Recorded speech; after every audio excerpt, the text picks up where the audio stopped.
All right, it's episode 16 Off the Edge. I'm Jake Ellenbogen. He is Cameron Lynch. And today we are wrapping up this long journey of grading all of the divisions in the NFL on how well they did in the draft.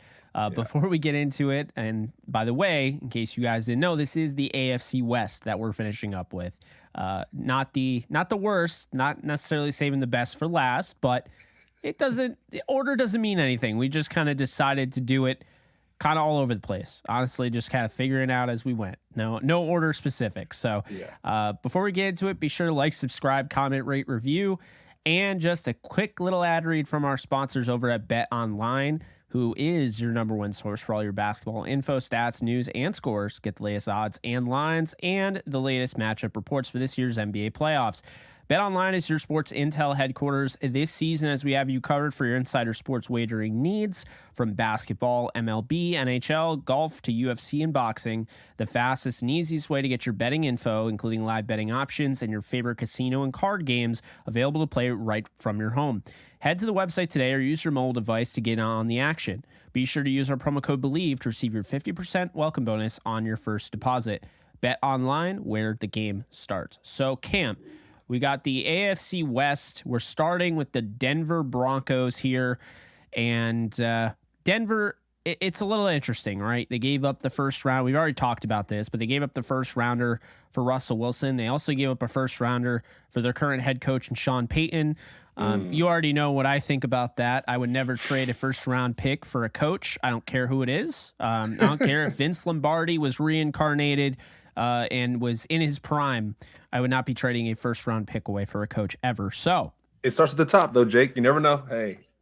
Yeah, but hey, we saw a lot of guys go off the board in that first round that, hey, they could have made the Broncos better day one. And now you're looking at round two. They start off. They go out and get one of your guys, and Marvin Mims Jr., who can surprisingly play a little bit above the rim for being a smaller guy in stature. But this guy ran a 4.3. Just, electric type of playmaker at Oklahoma. And now you put him in an offense with Cortland Sutton, Tim Patrick, Jerry Jeudy, KJ Hamler, even Marquez Callaway, who's interesting here, Cam, because, he played with Sean Payton and the Saints. That was one of their, underrated finds. So I wonder if Callaway is actually going to get an opportunity here in Denver with that familiarity factor. But Mims is a second rounder, my guy. If he's, starting over Jerry Jeudy or Tim Patrick, don't be shocked. That's a hot take. Go ahead and hot take that one, Jake. Marvin Mims, like you said, he was one of my guys, 20 yards per catch, Jake. I mean, that the guy's going to catch the football. Any contested pass, he's going to catch it, right? He's a 50-50 guy. Like you said, he's not that big, but he's a 50-50 guy. So I see why he went second round. And Jake, going back to your point here, right, with Sean Payton, now being the head coach and being traded for that first round pick, is that why John Elway left? Right? I don't like. Did he get his guy in? It's like, hey, I got my guy in. I'm good to go. And the organization was like, hey, get out of here. Right? You made this trade. Who knows? But what do you think? Hey, I'll be honest with you. The Broncos got better just off John Elway leaving. I'll just say that right now. Okay. And then Sean Payton. So do you not think the Broncos are going to get better with Sean Payton coming and stepping in? It's not necessarily anything against Sean Payton. It's that I didn't like the first round pick, but I think Payton is a good coach. I think he's a tad overrated, right? But I think he's a good coach. He's won a Super Bowl. He's been in big games. He has that experience, and the hope is they're bringing him in that he can, try to make something out of nothing with Russell Wilson, because last year was nothing, right? Can we get that Super Bowl winning quarterback? Can we get that Hall of Fame quarterback to show up? Because if not, then we're going to have to pivot to Jarrett Stidham, my friend, or Ben DiNucci, from the sounds of it. Yeah, and another thing too, Jake, I will say, playing with the Buccaneers, played against Sean Payton.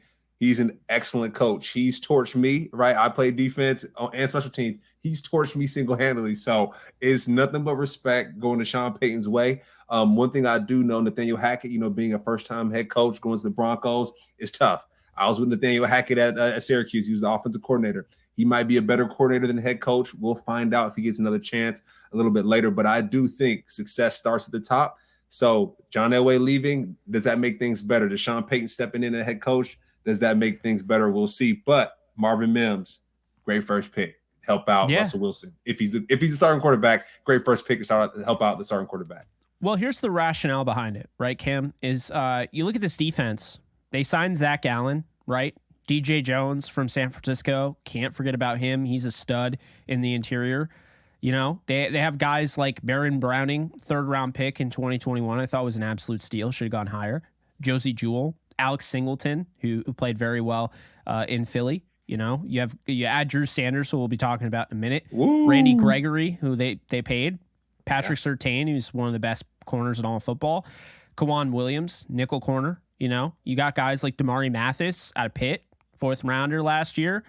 Feel good about him. Justin Simmons, Kareem Jackson, Caden Stearns. Chubb isn't there anymore, unfortunately. Chubb is gone, yes. So what I will say, and last year's 2nd-round pick, Nick Benito, can't forget about him. So what I will say is that there's a lot going on in that defense, right?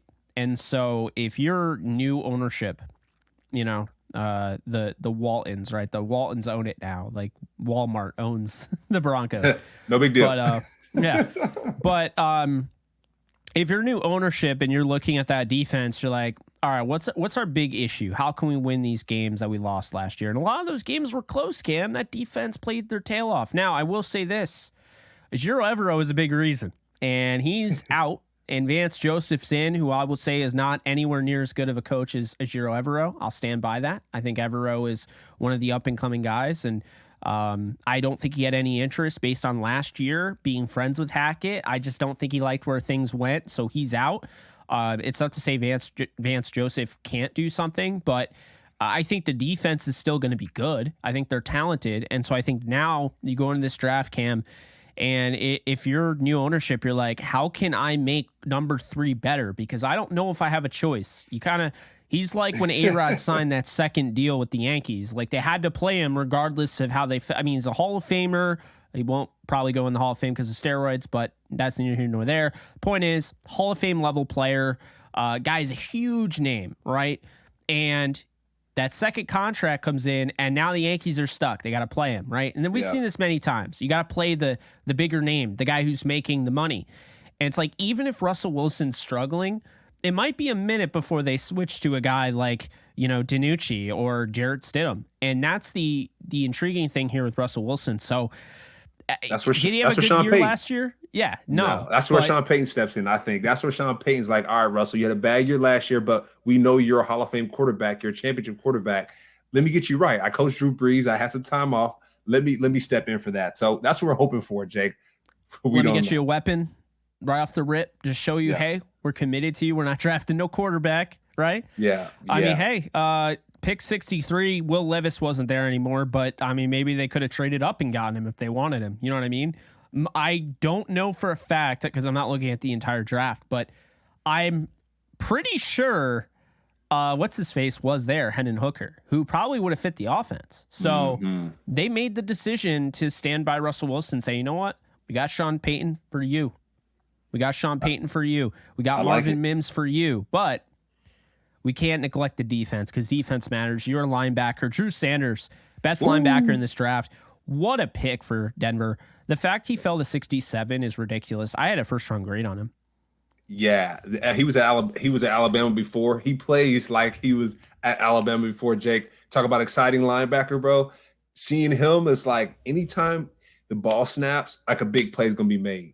I was like, do I like him? Do I not like him? We'll see. And then just watching him, I'm like, whoa, he's slamming people, Jake. He's tackling people behind the line of scrimmage. He's picking the ball off. Really like Drew. Really good athlete. Kind of a hybrid. And I think we saw a lot of hybrids this year, not just straight up inside linebackers, thumpers, old school thumpers, more like, we talked about with Herbig, right, at Wisconsin, another guy where it's like, this guy can play off-ball linebacker, but he also has a thing or two off the edge. And so I think Drew Sanders is another one of those guys that, he's going to give Vance Joseph a pass rusher, but also somebody that can, push Josie Jewell, can push Alex Singleton, and maybe get in that starting lineup. So I also really like 2020 5th-round pick Justin Sternad, obviously from a few years ago. So, I mean, I like the Broncos never cease to amaze me with their linebackers. I thought Jewell fell when he fell to the 4th round in 2018. I thought he was good value.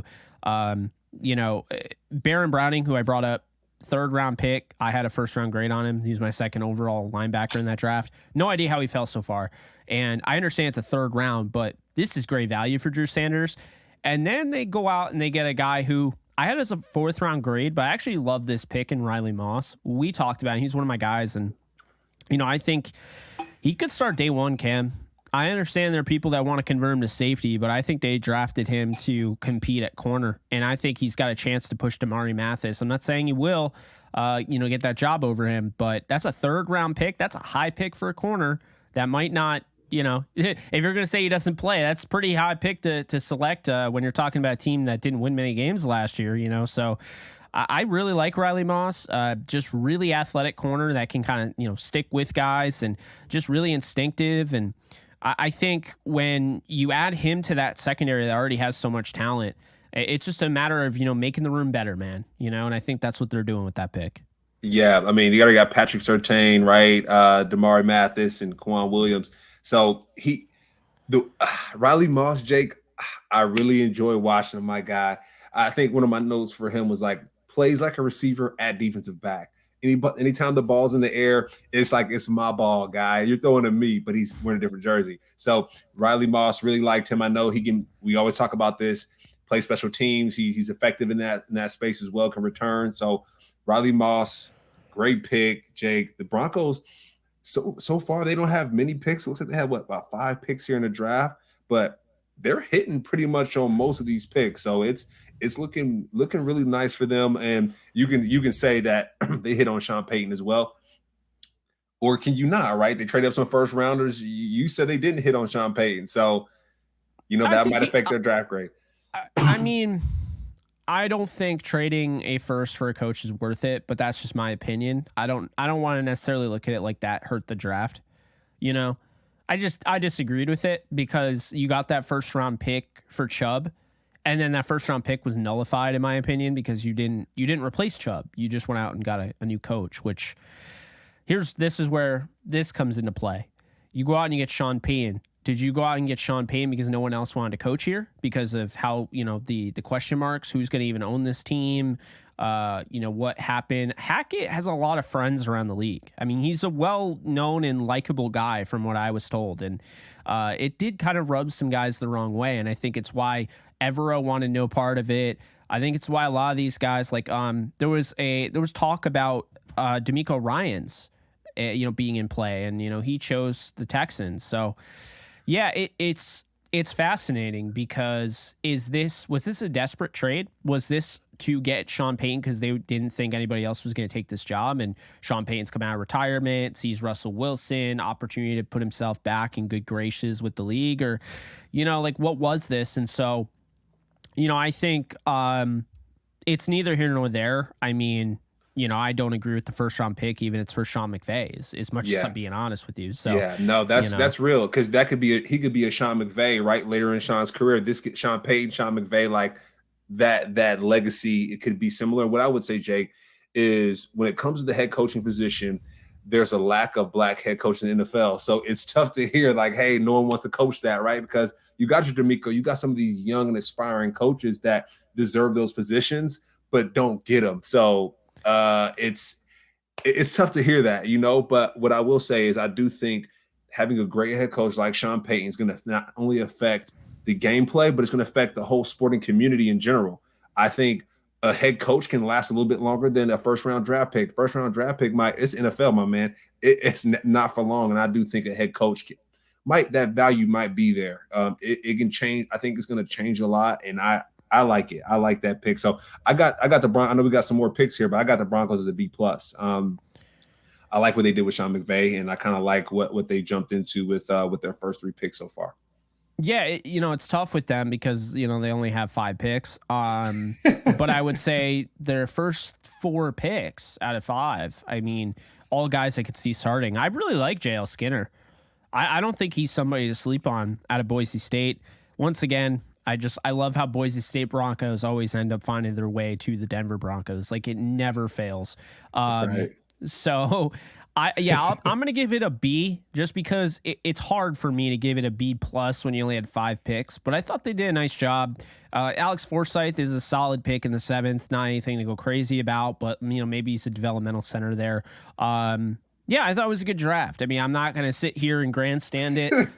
You only had 5 picks and you traded a first rounder away for Sean Payton, and one of the other first rounders were traded for Russell Wilson. We don't even know what's going to happen with him this year. So it's just one of those, it's a B now, but down the road, this could be a really good draft. I mean, if you get 3 like really high end starters, then this changes, obviously. Yeah, and then even going, back to your JL Skinner piece. I mean, my man 6'4", 220, right? Playing safety, linebacker. Like, I'm gonna have him cover, Jake. Go ahead and go cover somebody because you're that dangerous. And then maybe come in and blitz as well.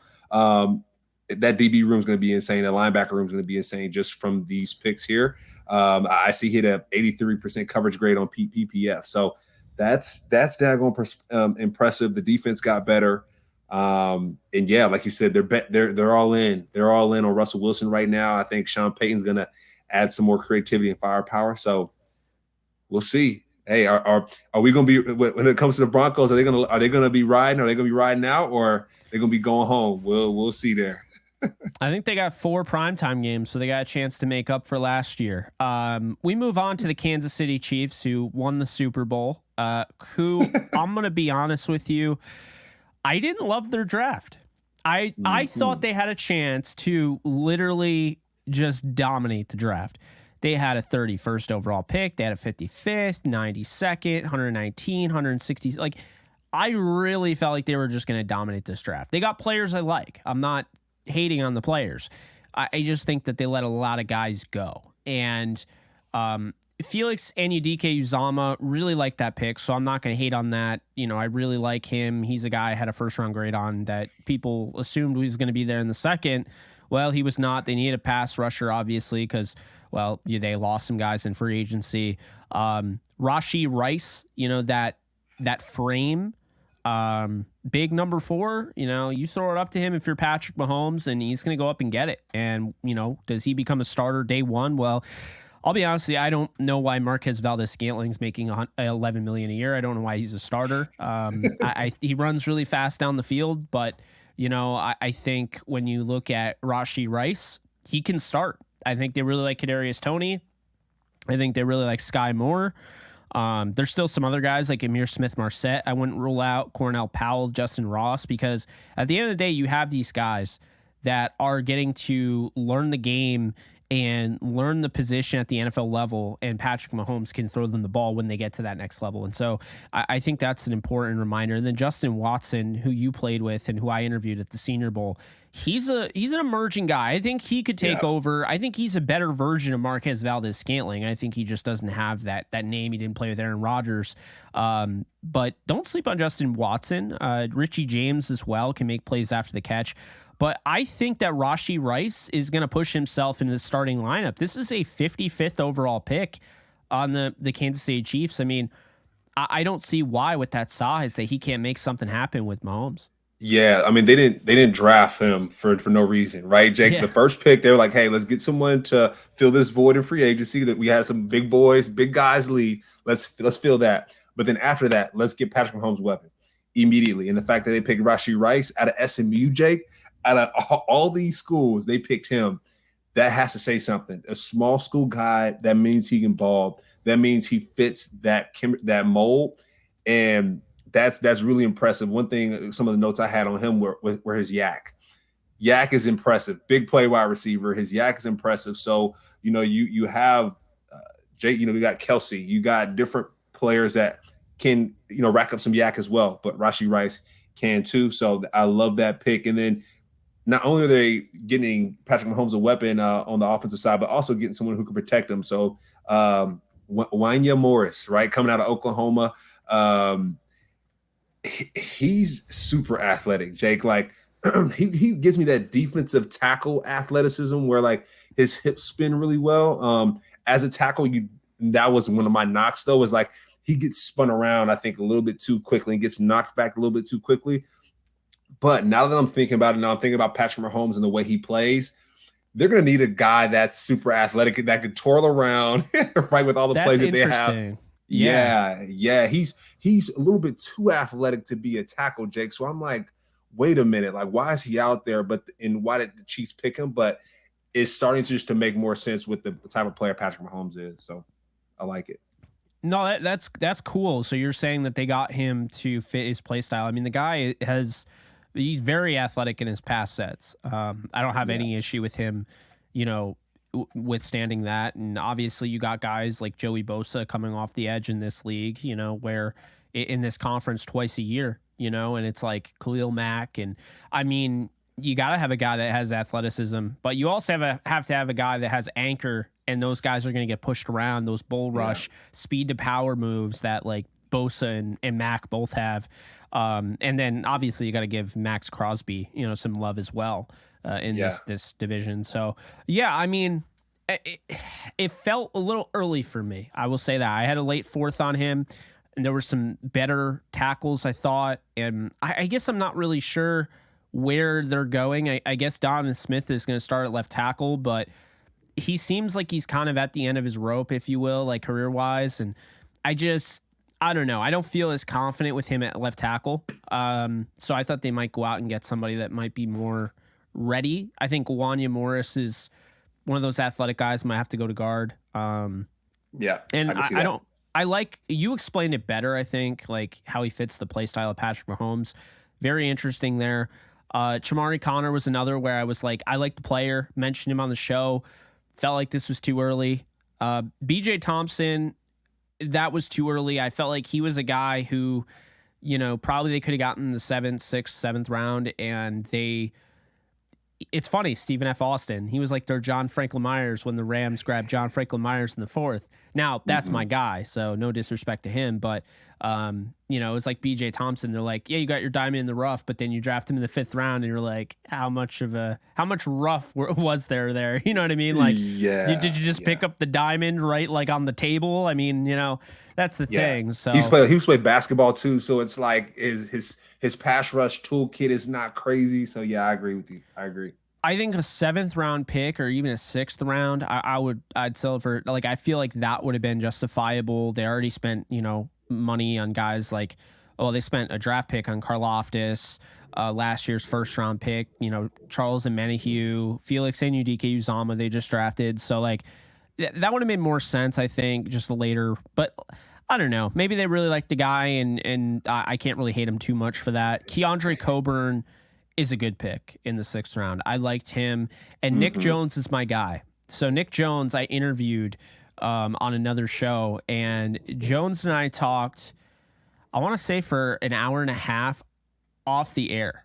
Like we were just like anime, like, football. I mean, whatever, man. Like this guy is just, Chiefs fans are going to absolutely love Nick. And I think Nick's underrated. I think Nick probably could have gone at the beginning of the day 3. I think he's got the smarts to play in zone. I think he's got the athleticism to play in man. And I mean, he might be able to move to safety if need be, but I like him at corner at the next level. And this is one of those like late round picks, at the cornerback position. They make their money off these guys. I mean, L'Jarius Sneed, a 4th rounder, right? Joshua Williams, a 4th rounder.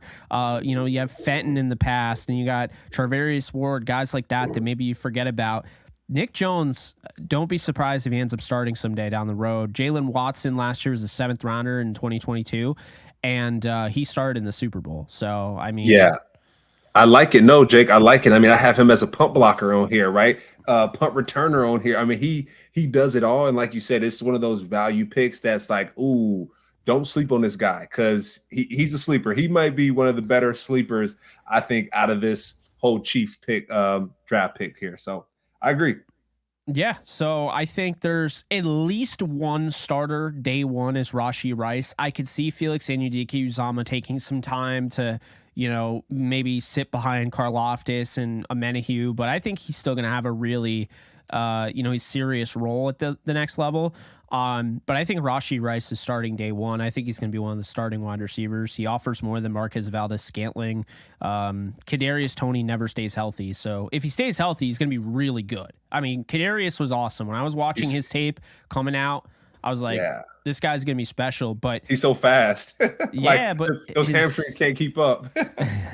Those injuries, man, are brutal. And then Sky Moore, I wasn't as high on him as everyone else, but he's a second-round talent. And I thought, just the way he showed up in the Super Bowl, that touchdown was huge. Like, he's already gotten this crazy, like, high-intensity, stakes, like high stakes, all or nothing type of experience where his best, when it was required, he gave his best, right? He put his best out there. And so, gaining that familiarity with the best quarterback, in football and Patrick Mahomes, definitely not going to hurt. But I think Rashee Rice, like for fantasy folks out there, I might draft him as early as the first round. Like I might draft him in the top 7, I would say.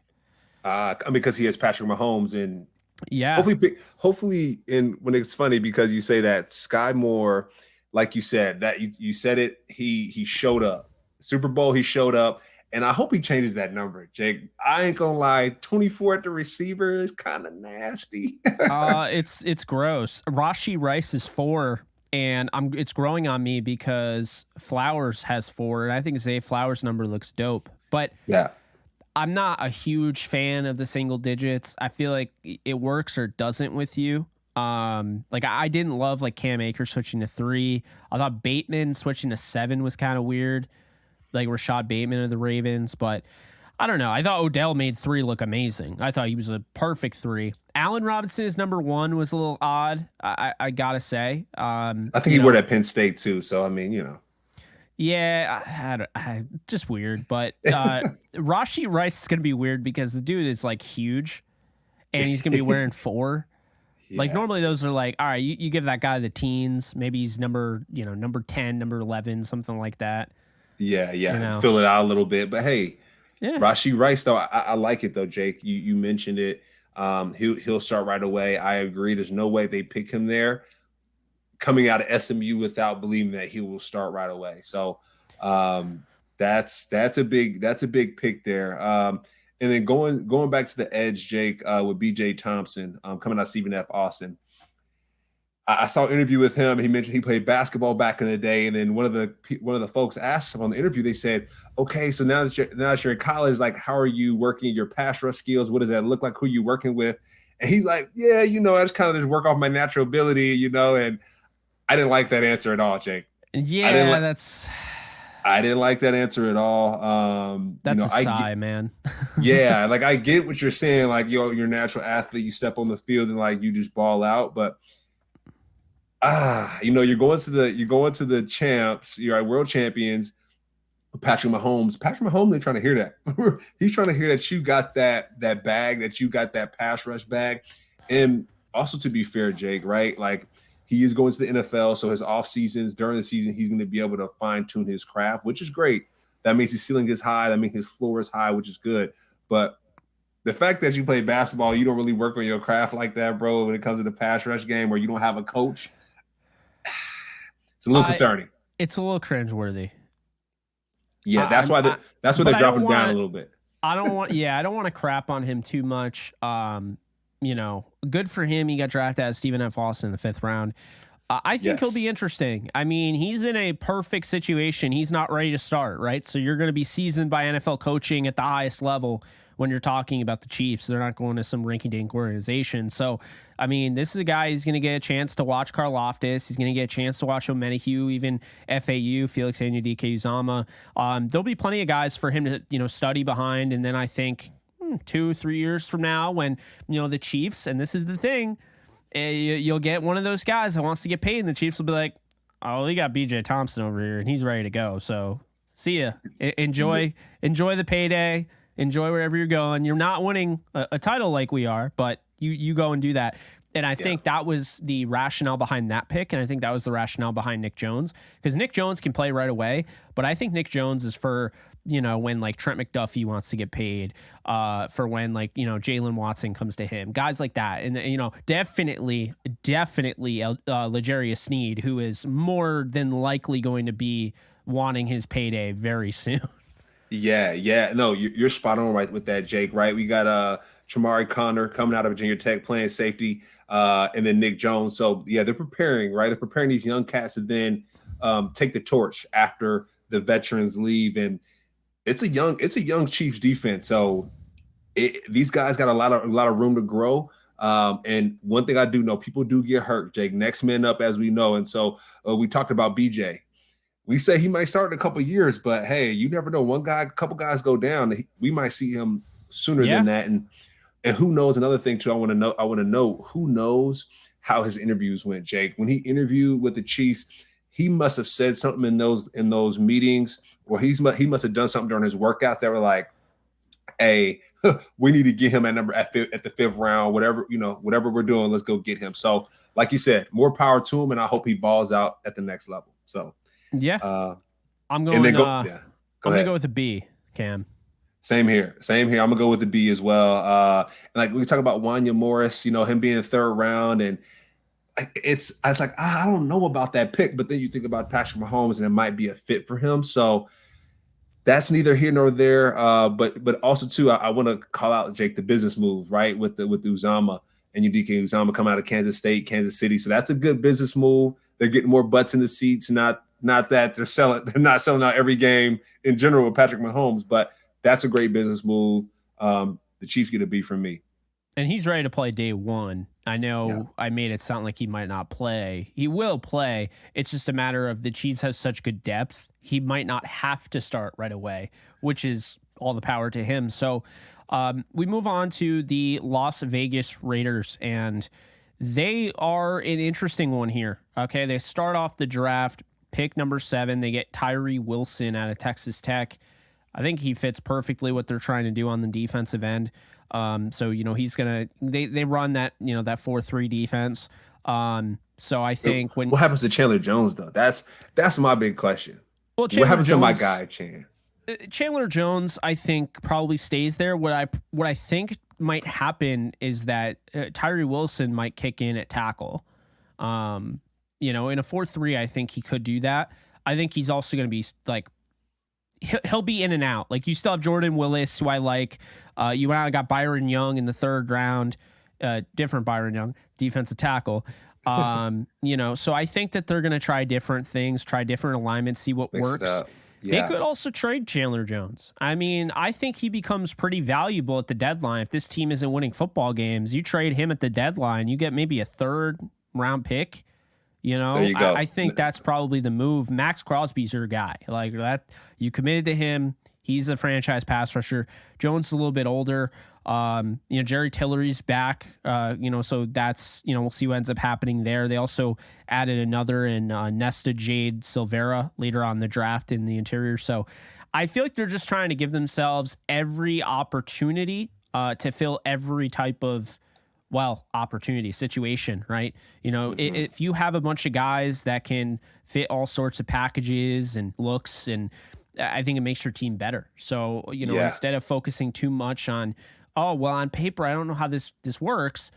I think now we kind of have to look at it like, man, these guys are mad scientists. They'll make it work. They're going to make it work. Yeah. I mean, and like you said, he's 270 something. So I think you said put some weight on him, maybe 10 pounds of muscle. Like you said, throw him inside and have him cause havoc over those guards and centers. Yeah. I like it.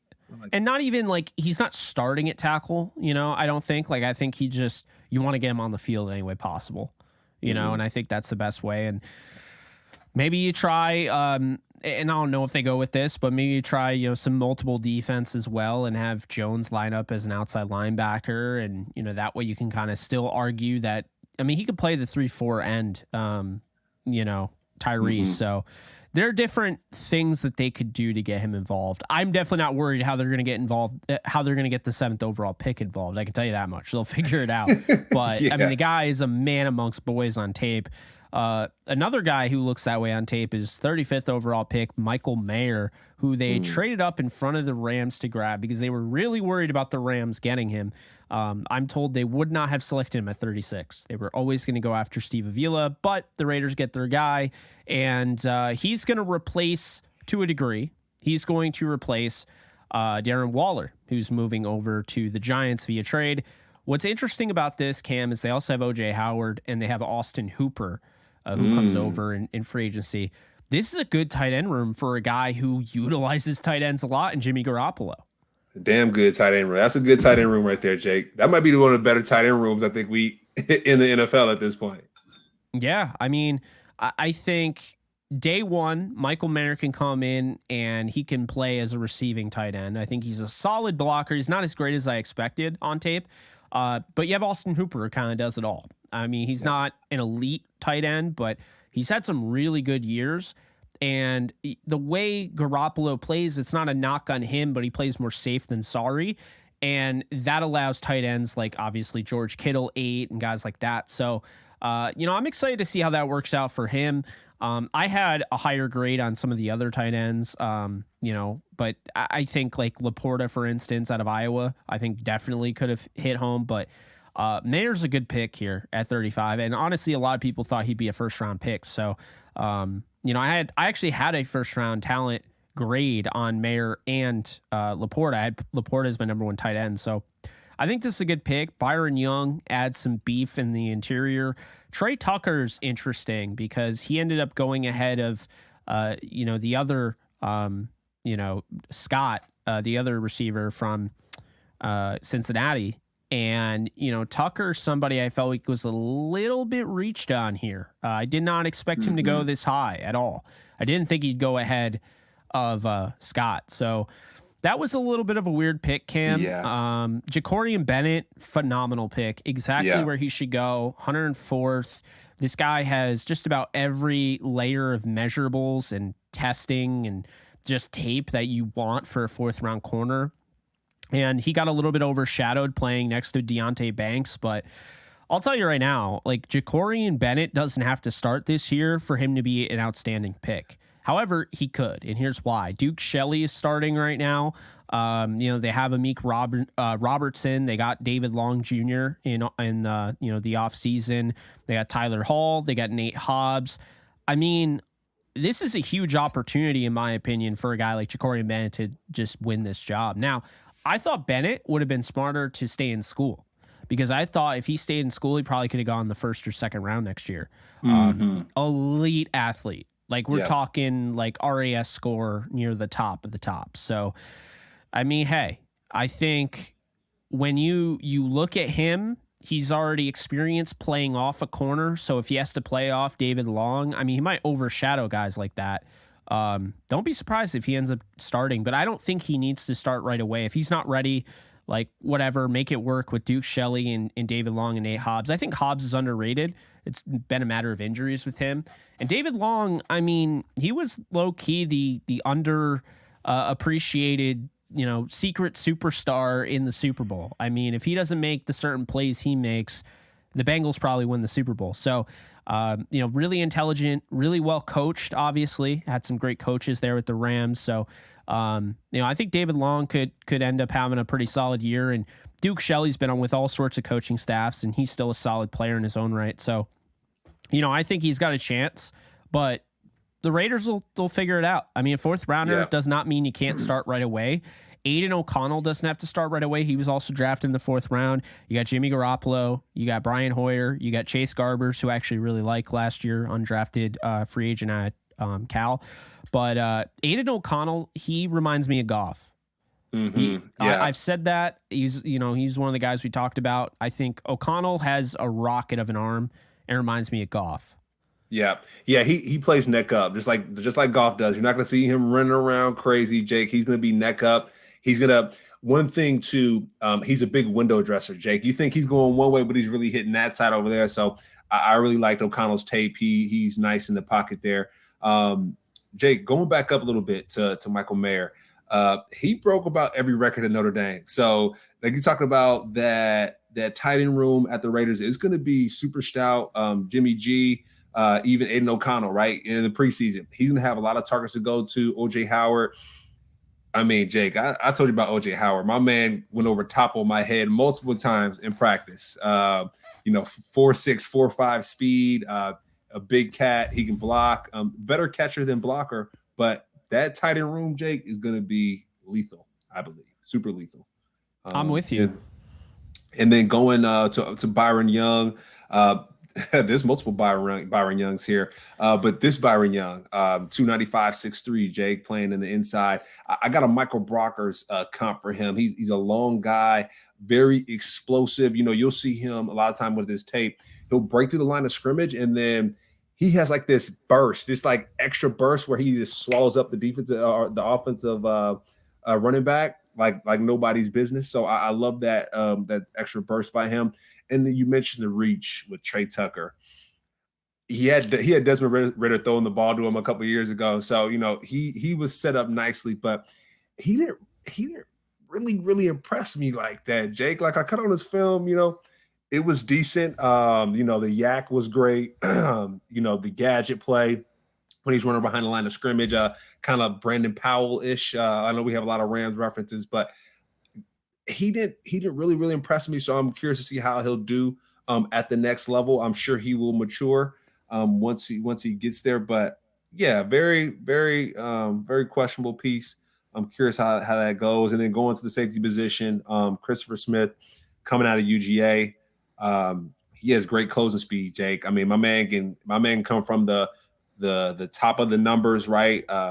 20 yards back in this position, come down to the line of scrimmage and make a play in the backfield. Coming out of UGA, right? National champion twice, 2 times over. Jake, it feels like these UGA guys are getting drafted left and right. Like I know we went through this whole process, and these guys are everywhere. Yeah, so, it really feels that way. And this draft class weird because it's like I want to give a high grade because Tyree Wilson, Mayer, Young, I like Bennett and O'Connell. But like the rest of the draft class just doesn't fill out that well for me. So I'm going to give it a B+ because of the addition of Ja'Cory Bennett. I think getting him in the 4th, I just think that is just going to really, that's the guy where, all right, you expect Mayer to be really good, right? You expect Wilson to be good. You expect Young to be good. Trey Tucker could end up being good and like making us look stupid, but Ja'Cory Bennett, I'm expecting to be really, really good. And it's just a matter of, he left a little too early, in my opinion. Would have been probably a 1st or 2nd next year. So you're getting a guy that is coming out early, could have benefited another year of college, but let's look at this from the other perspective.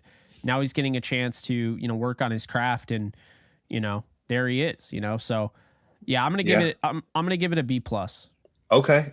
Yeah, I'm gonna give it a B, Jake. And the reason why I say that, one person I also want to call out is Amari Burney out of Florida. I know he played safety and then now moved down to linebacker. One play that really sticks out to me is versus Utah. But Utah, they were playing UF and they had him on the ropes. Great game. And my man called game in the red zone. I think they were only up by 3. Utah was going to go win it. Their quarterback is a beast, and Amari Burney had an interception to call game on that. So, they did okay. They did okay in the draft. We've seen worse in this draft, Jake, and I think the Raiders, they did pretty decent. So I'm gonna give them a B on this end. But like you said, the sleeper is Ja'Cory Bennett. And also, I'm going to say too, Jake, Aiden O'Connell. I'm going to say that because with Jimmy D, he does get hurt every now and then. And so they're going to need someone to really, really step in and make it happen. We talk about Brian Hoyer being there. It's an older veteran, Jake, older veteran. So I think Aiden O'Connell can learn from all those guys and do very well. So I like that pick, and I'm going to move it up to B+ now. Now that I'm talking through it, talking about Aiden and him being there as a reliever, as we talk about Bleav in Rams, quarterback, that is currency. I think Aiden's a good currency piece. I'm going to give him a B+ as well. And now looking at the Chargers, okay, we don't have a ton of time, but Quentin Johnston, the pick was weird because I'm like, don't they already have Quentin Johnston, aka Mike Williams, on the roster? a big thing that you and I talk about a lot is diversifying. Diversifying your portfolio, diversifying your wide receiver room, your running back room. Like, I want the scat back, I want the bulky back, I want the guy that can do a little bit of everything. Wide receiver, I want the stockier, the shorter guy that can make plays over the middle in the slot. I want the big bulky receiver on the boundary that just can go up and high point the football. And then I want maybe a possession guy that's a little bit better than the slot guy, right? Whatever it is, or whatever. So Mike Williams, Keenan Allen, Quentin Johnston.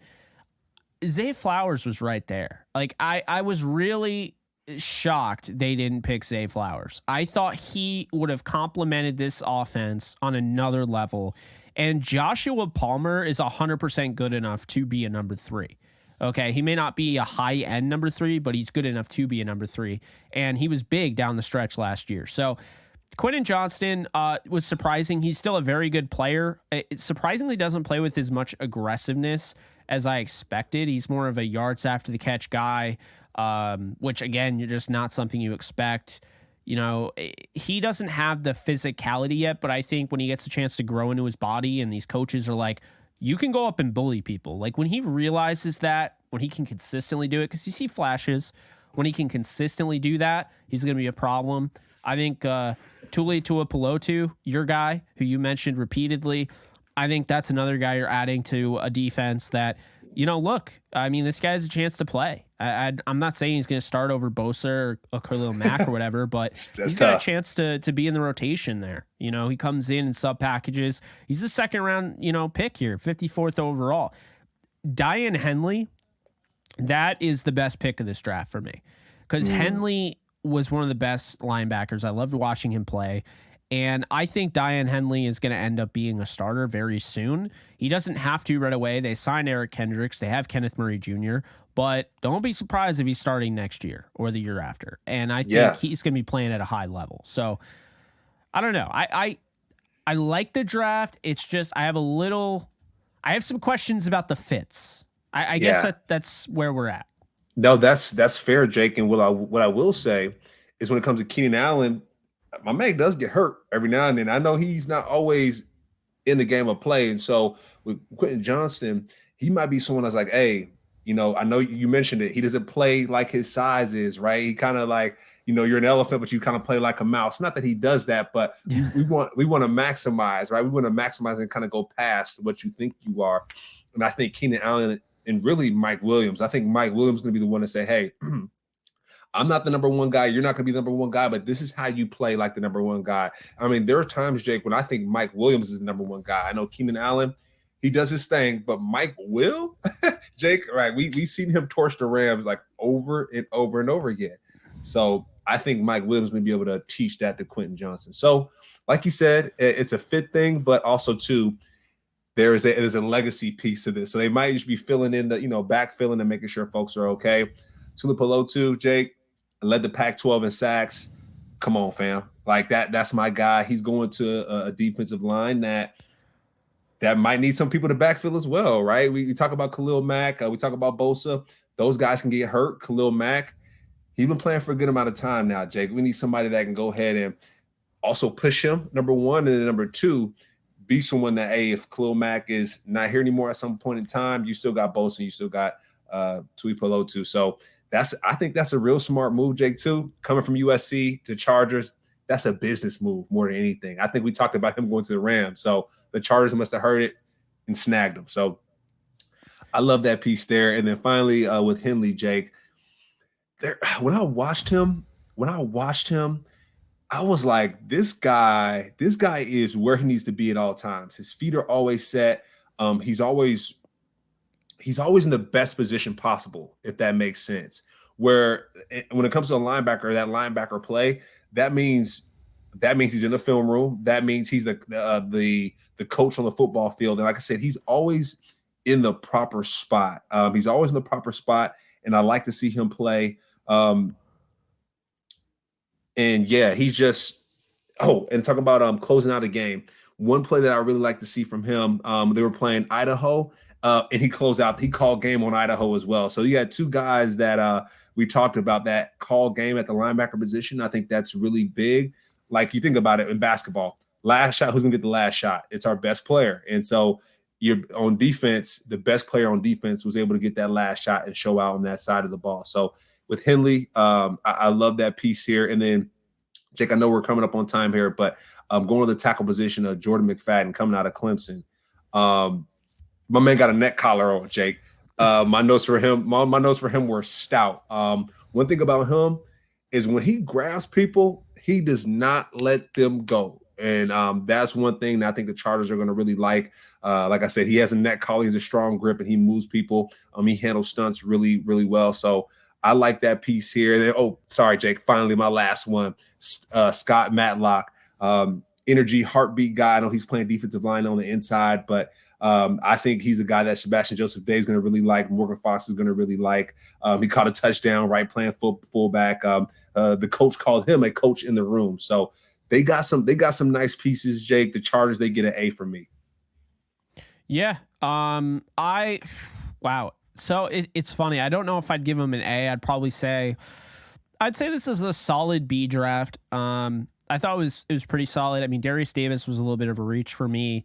I like the Max Duggan pick late. Scott Matlock, solid pick. I like Jordan McFadden. I like Diane Henley. I'm not as high on Tooley as you were. I had more of a late third, early fourth. And then Quentin Johnston, I just feel like they missed an opportunity where Zay Flowers is like having Antonio Brown on that offense, in my opinion. So they got Darius Davis though. They got his homeboy. Yeah, like, I don't know about that one. I'll say it's a B. Yeah, I'll stick by B. I think the best draft was actually the Raiders, surprisingly. Thought they had a pretty solid draft. All in all, I don't think these teams got worse. I mean, it's not like, they drafted and got worse, but I think that's going to do it. Before we get into the ending here, special happy birthday to Hall of Fame running back Thurman Thomas. He turns 57 today, 2-time All-Pro, 5-time Pro Bowl and NFL MVP, 12 years with the Bills, 1 year with the Dolphins. He started 160 games, had 16 and a half plus all-purpose yards and 88 total touchdowns. A special happy birthday to Thurman Thomas. All right, big Thurman. Happy birthday, my guy.